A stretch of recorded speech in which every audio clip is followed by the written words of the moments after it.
परमेश्वर की जय हो। आज ये सर्वशक्तिमान परमेश्वर हमें पवित्र बाइबल से यिर्मयाह की पुस्तक के 10वें अध्याय के 30वें पद से एक प्रतिज्ञा दे रहे हैं। मैं जानता हूं कि यहोवा का मार्ग मनुष्य के वश में नहीं है और न ही मनुष्य के वश में है। इसका अर्थ यह है कि हमारा मार्ग हमारे हाथ में नहीं है कि हमें कैसे जीना चाहिए, यानी जब तक हमारे पास परमेश्वर के लोग न हो और हम उन पर विश्वास न करें, तब तक हमारे लिए सही मार्ग पर चलना असंभव है। इसलिए भले ही हम ये सोचें कि हम सही मार्ग पर चल रहे हैं, फिर भी हमारे साथ कुछ न कुछ घटित हो सकता है। इसलिए निश्चित रूप से हम सही मार्ग पर तभी चल सकते हैं जब हमारे पास परमेश्वर के लोग हों।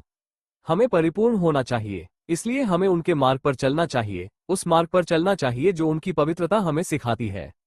जब हम प्रभु यीशु पर विश्वास करते हैं, तो उनकी पवित्र आत्मा हम में भर जाती है। इस प्रकार हम परमेश्वर की पवित्र आत्मा के वचनों को सुनकर उस मार्ग पर चलते हैं जो परमेश्वर हमें सिखाते हैं।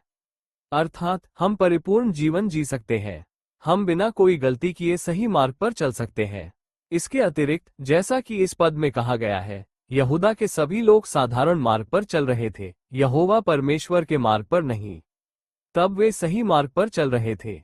ये संभव नहीं था, इसलिए इस प्रकार हमने ईश्वर के नाम पर मार्ग अपनाया। यदि हम उनके मार्ग पर चलें, तो ये हमारे लिए संभव हो सकता है। हम ईश्वर यीशु की तरह सुखमय जीवन जी सकते हैं। हम दूसरों के लिए प्रेरणा भी बन सकते हैं। इसलिए हमें ईश्वर के मार्ग पर अवश्य चलना चाहिए। यह अनिवार्य और आवश्यक है।